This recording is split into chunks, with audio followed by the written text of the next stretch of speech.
What's good, superstars? Back with another VV video. You got Superstar Joe. You got Superstar Rob in the building. How's it going, Rob? You've been covering for me for a couple days. Greatly appreciate it. I guess you had a partner in crime the whole time anyways. Thank you for doing that. He's no longer a foundling. He's an apprentice now. But anyways, I don't want to... No spoilers. No spoilers. If you haven't already, don't forget, become a superstar. Smash the subscribe button down below. Hit the bell notification so you know whenever we post, whenever we're talking about juicy drama and any of that good fun stuff. It's going to be a good time always whenever we post a video. Also, Superstar VIP, $2.99 a month. Hit the join button underneath the video. You get a star next to your name, access their draw spreadsheets, price prediction spreadsheets, first dibs on merch, star in the universe every single month. Superstar Turtle, what are we naming your star? You're supposed to come back and let me know what name you want for that star. So reach out, please, and let me know. But also, if you want to follow us, Twitter, Instagram, TikTok, on Discord, you will find the best conversations in the space. I promise you that. So that's in the description. Go follow that. And if you want to send us something, become a superstar, Hall of Famer, PO Box is in the description as well. And all the VIP, you guys are ridiculous. Like, this is insane. And the support, this is what keeps me and Rob going every single day. We do not want to let you guys down. You are very, very important and dear to our hearts. I can't believe the steadiness of the membership and how it just holds steady every single month. And it's just incredible. We love our VIPs. We love all the subscribers, all the superstars out there. We love the fan engagement. We love the Discord. If you haven't already, go to that description below, join the Discord. Because you guys are pretty funny in there. I can tell you that right now. You guys make us laugh sometimes. There's some funny talks in there today for sure. Okay, so let's pull up the VV Twitter here. Today there was a comic. I did not go for this, but this is the death of Norman Osborn, who I believe is the Green Goblin. Yeah, so I checked this out. I did this on yesterday's video. Yeah. I checked out the Gold Collect. I think fair market value for this comic's only $2,500 for 9.8. I don't know what rank it is. I can pull it up on the side here, but it's still trading. I noticed these five. I checked the price on this one. It's actually trading at $7. Okay. So at the 5,000 mark, they're holding the listed price, which means if you're a gambler, it's not the worst bet to go on some of these comics that are 5,000. Because I thought the comic would be only 2, but it's actually doing pretty good. Seems like 2,500 would be the perfect mint spot then. You start to give it a little bit of a push. People start to make some money in the secondary market. Maybe you get a little bit of buzz, but what do we know? Yeah, and it looks like VV Rank's website is not updated yet, so we have to wait and see. Maybe he listed it as B, but I figured it because it was worth less than the 121, which happened before the drop before this one, it would be still also a C rank. So I was a bit surprised to see it at 7 gems. I think you're probably on. How did the other one do? Same? Is above retail?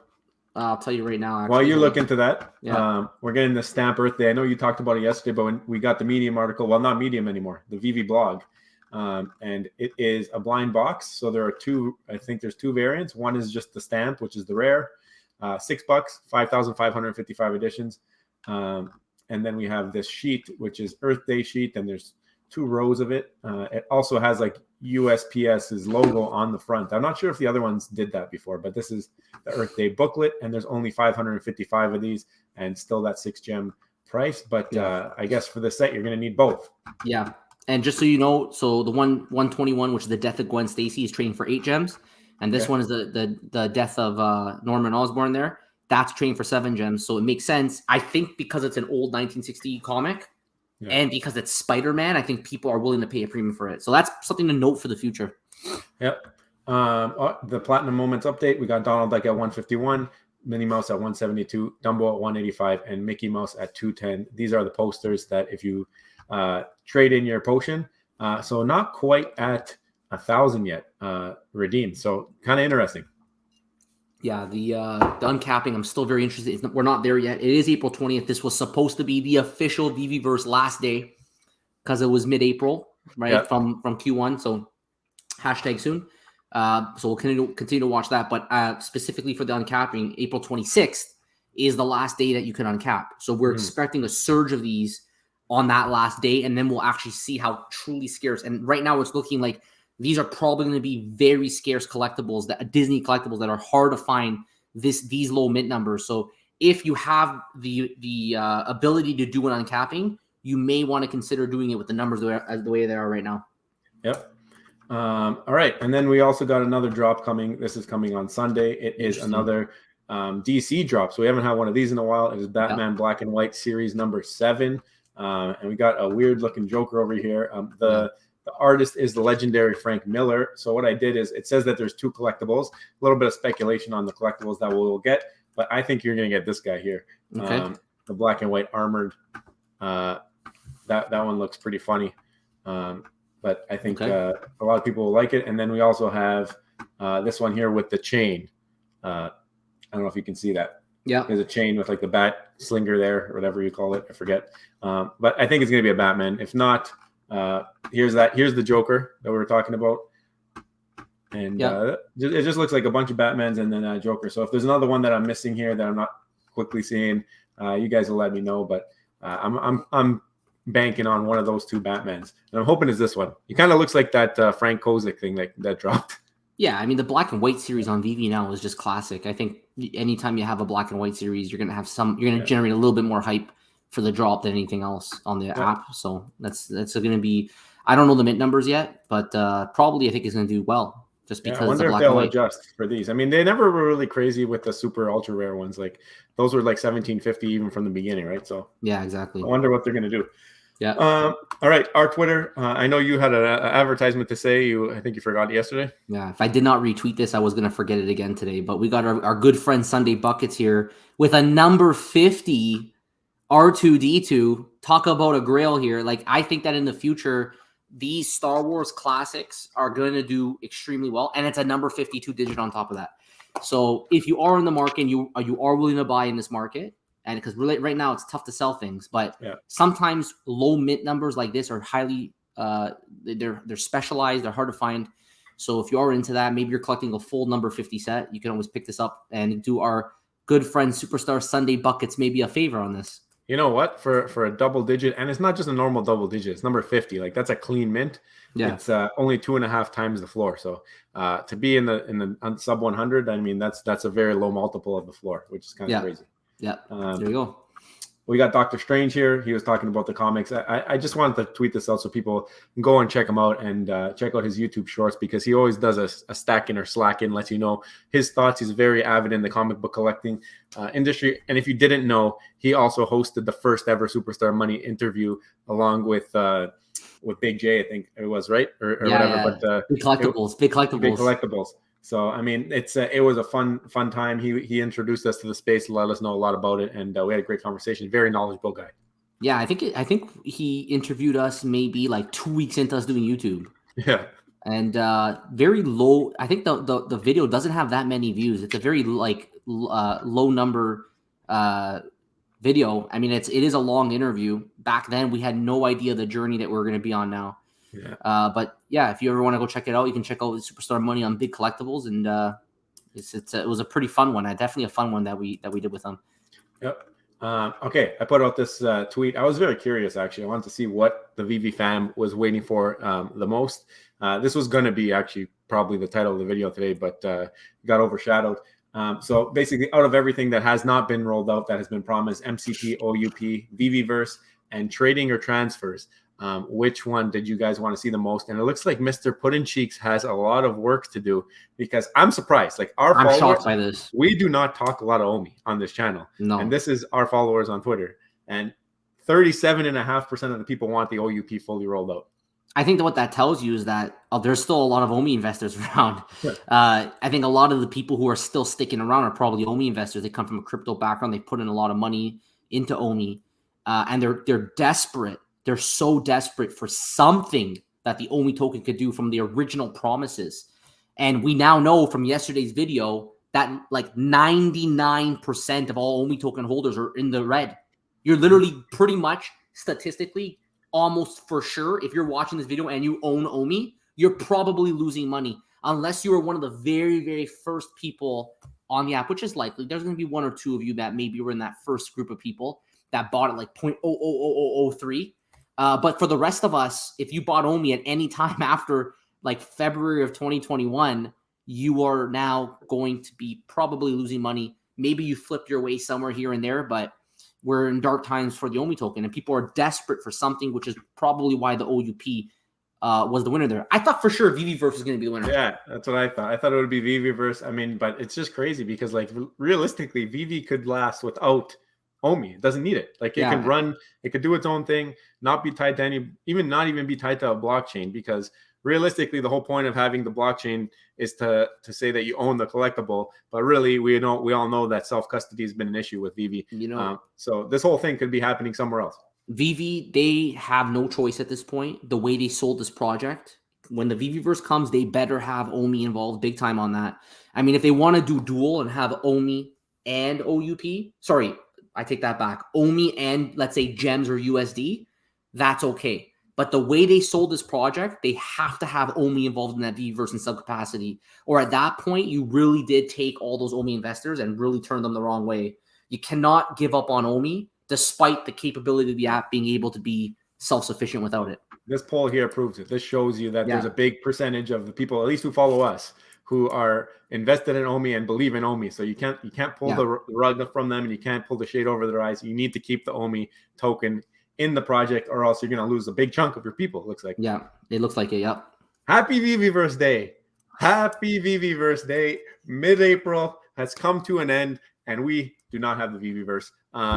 I mean, we thought it would be April 15th possibly, but then we say, you know what, mid-April, let's give them that middle sliver of April from the 10th to the 20th. Today is the 20th, and there has been not even a mention of being late on the Veveverse. They just keep shooting themselves in the foot. Like they said Q1, they did it to themselves. Yeah. They are the ones who made their own timelines. So they keep saying their timelines are targets. Well, give yourself a target plus 3 months at this point. You guys are so late every single time. Just say, because, and I honestly, I don't care. They can call themselves a startup all they want. At this point, they're a big company. They have some of the biggest IP in the world. Every single company has to be held accountable to their customers. And all companies have clients. They give target dates. They have projects. They have whatever it is. And their customers are going to make, they're going to make you know that they're unhappy with you every time that you mess up on one of your own personal targets. So I don't feel bad for them. And then the thing is that's kind of annoying is that the company kind of says, they throw their hands up in the air and they're like, oh, just shut up, guys. Like we're working away while and Mitch just did this. Oh, we're working away, not talking while you guys complain. Well, you better believe people are going to complain. Like every other company in the world, when you have your customers, you give them expectations, you give them dates, and then you don't deliver on those dates, and you do it time and time again. Veve does it time and time again. They give promises, they give dates, they don't deliver. And don't complain when your base is going to start letting you hear about it and hold you accountable. So just set different deadlines. Like if you can't get it done in Q1, go and tell everybody, new deadline. It's going to be Q2 instead of letting the day pass with nothing happening. No update. No, but I mean, it was anything said before 2022 ended was pre-Mitch, so it didn't matter. Mitch wasn't here, so now everything is different because Mitch is here. So now we're going to actually stick to our timelines. Mitch is here. They had a community update. It wasn't even an AMA. Nobody asked the question. They answered it themselves. They said, listen, we know we promised Q1 for Veveverse. We are there. It is coming mid-April. Why? Yeah. Why say that? You had the excuse. Everybody was believing you. Mitch is the new regime. Give them a fresh start. Everything's erased off the table. That was your opportunity to say, listen, we're starting fresh. We have a new regime. The date, we're not 100% yet, but we're working towards this time. And then if you don't hit the time, you go on your little new blog website and you say, guys, we tried to hit mid-April. It's not happening. Lots of things are still going on. Errors, bugs. People will understand if you're giving them updates. You're not talking to the community. You're just doing, or whatever you want to call it now. It's not right. That's not how you do it. And like Rob said, there's real world deadlines for other projects, other businesses, all that stuff. And sometimes they come with steep penalties. You're lucky that you don't have that, but you are getting penalized by people leaving the community, and you're losing very, very long-term members of the community, which have become our friends, and they're really, really frustrated. And I think you guys got to clean this up. The penalty is the breaking of trust with your customers, and you're not getting that back. Anyways, I hate having to bring this up. Just give us the Veveverse. I've been in the community now for over a year. I just want the Veveverse so I can come on YouTube and talk good things about the Veveverse. Yeah. This is what I want to do. Give me the Veveverse, because it's been like 4 months now, and really, there's nothing different. MCP's rolled out still in a beta phase. They're past beta, but it's not truly in its proper operational phase. And we've had nothing for so long that's new and fresh for us to be positive. This is all I want, and the Veveverse will be a great first step. It's one of the things that I personally am the most excited about. I think at this point we have to expect that the VVverse might never come. That's what I'm going to say. I'm going to go out and say that because I'm going to lower all my expectations. Just like I don't expect any airdrops to ever be delivered. I don't expect MCP to ever have utility. Omi is never going to have utility. Like all of these things are how I believe now. And then if I move forward with that thinking, anything that comes, I'm going to be jumping for joy. We're going to be the biggest moon boys that there ever was. I will say I do believe the VVverse will come. I just hope it comes soon. We need the Men in Black thing where they scan your face and you just forget everything. I think that would do justice. Today, if you didn't know, there was an AMA with Dr. Prophet. He was on Captain Vivi's channel. It was in German. So shout out to Vivi Meister because he was translating as we went through that AMA because obviously we don't understand the German language. But one of them that he translated I want to bring up, he says that I met David Yu in NYC. This is Dr. Prophet. And he said he was a superstar. So, I mean, that's clear as day that David Yu let him know that he's a superstar. And when he said that, he was relating to how he watches all our videos and is very, very active on our channel in the background. So, David, thank you for watching and appreciate you telling Dr. Prophet that you were a superstar. If he says he's a superstar, you know for sure he knows what he's doing with that conversation. He is superstar you. Okay, he is superstar you. There you go. He's part of Superstar Nation. And here is that AMA. So definitely go follow Captain Vivi and follow Vivi Meister. Great access for different types of AMAs. I think he's having Reese on as well soon. So it's cool to see the other the European community and all them getting access to some of these interviews. Shout out to Jimbo Lilingo. He recognizes that what we were recognizing, that Nicoletta Baldar has cracked the code of the Superstar Money colors. So he showed all the video, her covers, and he put Superstar Money there because you know that it's just like a copy and paste of our logo and all our stuff, right? Yeah, it looks very, very nice. Great job. Beautiful. Jimbo Lee's he's just an artistic beast with the signs, with everything that he does. Yeah, there you go. He cannot play this one out loud, but Punin Cheeks went a little wild on this one here. Redneck Inspiration, size doesn't matter. I'll let you guys go watch that one on your own time. Good one. And you had a great video yesterday. You mentioned a little bit about the ugly truth about the Omi token and how basically everybody is down on their investment. But I don't know. I hope to see some OUP, and looks like that's what the people want from the poll we ran today. Give the people what they want. So I'm gonna pull up something here. And I want to give a shout out in a second, but there was a lot of drama today. I know that you were busy, but Crypto Khaki and Cavell Anderson were going back and forth on the Twitters, and they were basically arguing about if Cavell brought everybody to Veve, if he's the GOAT of Veve, if he was bringing in the numbers. If it wasn't for Cavell, not everybody would be here. That was basically the gist of the conversation. Then it overflowed into a spaces between Khaki and Cavell, and then also I think Blockchain or Rick James was in there, and it was a time. Like if you were in there, I was just in there listening to what they had to say and hearing what I had to hear, and then Hello K jumped in, and there was a bunch of OGs, NFT Pirates got in that space. So really a lot of people who were here from early 2021 jumped in that space, and they were all talking about what they felt.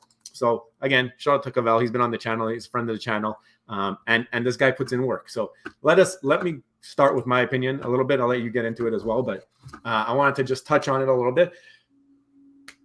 Love or hate Cavell, this guy, he is a hard worker and he's been hustling. And he had to recognize when he jumped into Veve, and he was in early, and he was posting a lot early on something that was not widespread yet. He was recognizing that there was opportunity in the YouTube market. And this is something that Rob and I did as well. Before we even started our channel, we did research to see, like, is this a market that we want to spend this much effort and time putting out videos in? So you got to give it to Cavell for recognizing that this was a space that his time could be traded in for value and money eventually, right? So Cavell recognized that time period and recognized that he could jump in and take advantage of the time and help grow something off of what he was recognizing. So you cannot take that away from him. It's facts.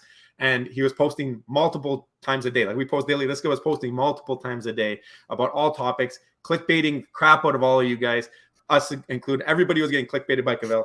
And it's just, it works. Like he knows how the YouTube algorithm works. You got to give him that. But when we're talking about bringing in people into Veve, I'm not 100% sure that I'm on the same page with what this Spaces was about. Like I said, there was other OGs in there, and a lot of people claiming that they had a big say in how many people came to Veve, comparing themselves to Cavell, saying, oh, maybe I brought this many people in. Cavell saying he brought in the most. There was a bunch of other OGs. I'm not going to name them, but there's like 4 or 5 of them, and they were all commenting about how many people they brought into Veve, and it was just like, what am I listening to? Why are we talking like this? It's not about that. At the end of the day, it's about moving this space forward. So the thing is, like, I'm not 100% sure that any influencer was able to bring in masses to Veve unless they had a big following previously where they were advertising something to their existing following. You know what I mean? So, and a big example and how I first heard about the project was Andre Jick, 1 million subscribers, does a video about Veve. I'm not investing anything yet. I'm not convinced. Then Disney, millions of followers on Twitter, tweets about golden moments, kind of convinces you that it's not a rug pull because Disney's not going to put their name on something like that. You know what I mean? So that was what actually got me into Veve. And I know that you got in through me, same reasonings. That's how I sold it to you. I said, look, Andre Jake did a video on it. I wasn't convinced. Now Disney's tweeting about it. Now I'm a little bit more convinced. Then you go into the YouTube realm after you're investigating and you're confirming your suspicions. And this is where the content creators come in, like Cavell, Veve Vault at the time. These are people who you would go to and, okay, look, I'm not crazy. There's other people out here who are doing the same thing. So Rob, do you have anything to say regarding maybe that? Well, I have many things to say, but I'm going to start off. I want to talk about Cavell to start first. First of all, you cannot deny Cavell's greatness. Seriously, you can't. He put in so much work into the community, and his videos are captivating. They're not boring. When he talks, you want to listen. And sometimes he's been a polarizing figure in the community, but he was a polarizing figure because he has strong opinions and he's interesting. And he brings ideas forward that then get debated and then the community grows. So right off the bat, I know some people do not like Cavell and some people do like Cavell. You cannot deny his greatness within the community. Now, when it comes to growing the app, Cavell or any other creator cannot take credit for bringing people into this app. The only reason why anyone's in this app is because of Veve. Veve created the app. They're the ones who got the partnerships with the big IP such as Disney.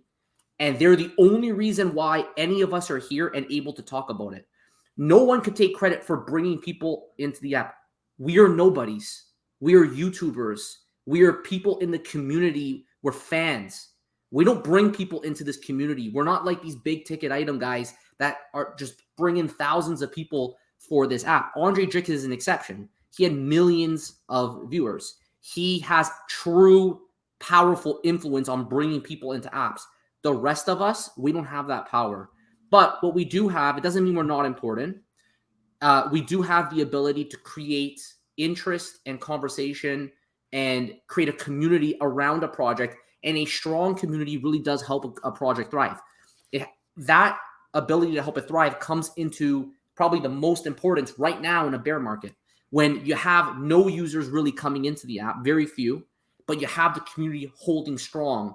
And I think that's where, Cavell and other OG YouTubers were really important because they helped create that interest. You'd watch YouTube videos, you'd listen to their opinions. It made you feel like you were part of the community, being able to watch them. I remember there was a time that there was lives every single day, and you'd be able to go on those lives, and you were constantly thinking about Veve.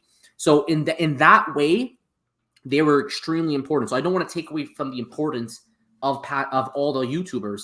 I just want to point out that when it comes to growing the app, very marginal benefit. It's not even worth debating on growing the app, because the only reason why this app grew was because of Veve and their partnership. So that's my main take on that. I don't know if that answered your question, Joe. Did that? Yeah, no, I think you're right on track with that. I do think that the IP is more important to bringing people into the app than Veve themselves, because I do think that Vive's done a really poor job, and I think to this day, of marketing. I mean, you've been at a couple Comic-Cons, you've been in the booth there, but I don't think that it's been pushed out how it needs to be pushed out.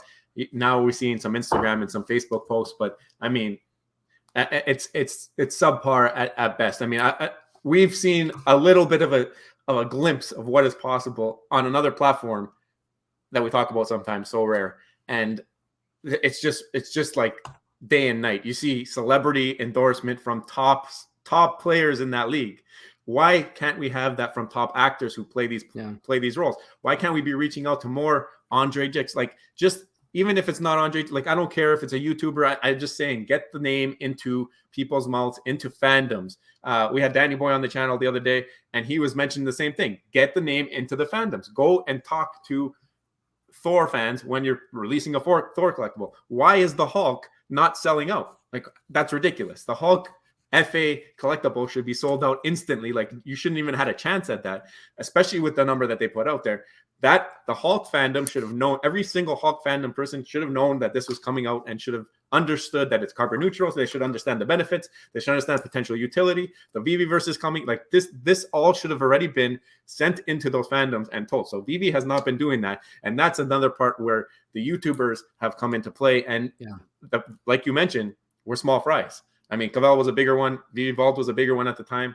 But we're all small fries in this space because the name has not been shouted to the rooftops enough from all of these other big people who could bring in more people. And then we do that daily. And there's other people who do other topics that they cover that would benefit from the influx of people and keep them here. That's the important part of the community and the YouTubers and the Twitter spaces and all these people who run all these great things, is that they keep the people in the app. Thankfully, we have the content creators to create some kind of interest, but I'll be honest, it's a bit pathetic that all Veve has are content creators. Like, they're probably like, I don't know why they have such incredible IP, and they are one of the worst I've ever seen at marketing a great product. Like, they suck at marketing, and they just haven't done it. And I don't at this point, I believe it is intentional. I think they're purposely not marketing because they just want to stop the growth. I think when they were growing too fast last year, they were just like in pain from the growing pains, and they said, do not market this, like, just stay out of it, right? We gotta put the brakes on this thing, and we gotta build this app and get the vision where it needs to be, because we're gonna fail if we can't. So I think that might have been the situation. But content creators also do many other important things, such as AMAs, right? Such as AMAs. Like, if you think about, we've ran 2 AMAs, which are the greatest AMAs ever done for Veve. Undisputed, the greatest AMAs. Actually, if you think about the first AMA we did, it was so great that Cavell, who puts out multiple videos a day, actually went and made videos about the AMA before it was even finished. And he did multiple days of it. So that just tells you how important the community is, because the community at the time wanted answers, and the AMAs run by content creators, and we weren't the only ones who did it, was a great way to facilitate that information flow from the company to the community. And the best part for Veve, it's for free. They don't even have to pay for it. They just need to show up and answer the questions, and we do all the work for them. They don't have to sit down and think about what questions we want to answer, sit in a boardroom and say which ones are appropriate, how are you going to answer them. We just, on the fly, we get the questions that people want, and we give them to Veve. So that's another very important reason why content creators are very relevant in the space. Although they don't bring people in, they just make sure it stays interesting and it stays very captivating. And that is one of the things that Veve has done very well, and is embedding themselves into situations such as that, where when we did have Reese or Pudding Cheeks or any of them on the channel, they never vetted our questions. They just said, ask whatever you want. It was never like that. So I appreciate that, because it could have been a lot more strict. And I think that might be the direction that it may be going now. It might be a little bit more vetted, just because there's been some things that have been said from different people from the team that aren't always necessarily on the same page. But I mean, it's just like, I was listening to the spaces and everyone was talking about how important they were to bringing people to the app and how they're the best at doing it and all that. But like, I'm thinking about it, Rob, and I watched your video yesterday. And I'm like, do you want that title? Do you want the title of saying you brought the most people to an app where they lost 90% of their money, or they've definitely they're probably down on their investment, because you were in early. You were in very, very early, but probably not top 500 wallets. And if you were top 500 wallets, anybody you brought in after you is down on their investment into OMI, well, right? People probably were. I mean, if you were that into the app that early, you were probably buying on the way up too. So you might have made some sales. Like, we know how it goes. You might have made some sales, but you might have got caught up in this, made a sale, made some money, and then forget about all the things that you bought that are now down 90% with the money that you sold it for. So, like, I'm not even convinced that people who were in early necessarily walked off making anything at this point. I think a lot of them are probably also in the red just because of the glorious losses we've experienced on the collectible side. Not to mention, a lot of the prices were fake prices. It was probably driven by a lot of credit card fraud and a lot of gem scandals that we know that were eventually exposed, and no one truly knows how long they've been around for, but something tells me they've been around for a very long time. I do think that there's a lot of these OGs that are up on their Veve investments, but when it comes to OMI, I think that what you showed yesterday proves that maybe you don't want the title of that bringing in the most people into at least OMI. And I'm sure anybody after November who brought people in, you feel the same. You brought your friend in, you brought your brother in. You know what I mean? If they're in the app, they bought something, it's definitely down from where they bought in, and you brought them to the app. So how does that make you feel? Imagine if that was on a larger scale. So who wants that title? You're right, and by the way, I don't disagree that there are definitely OGs who have walked away, probably making a lot of money on this. But I just want to just point out, I don't think it's as many as you think, because they probably were continuously buying even during highs, and that average has now brought them down to something far less than maybe that they would like to remember. Because sometimes it's easy to remember the big sells, the big sales, but it's easy to forget all those little things that you bought that have been dragged down.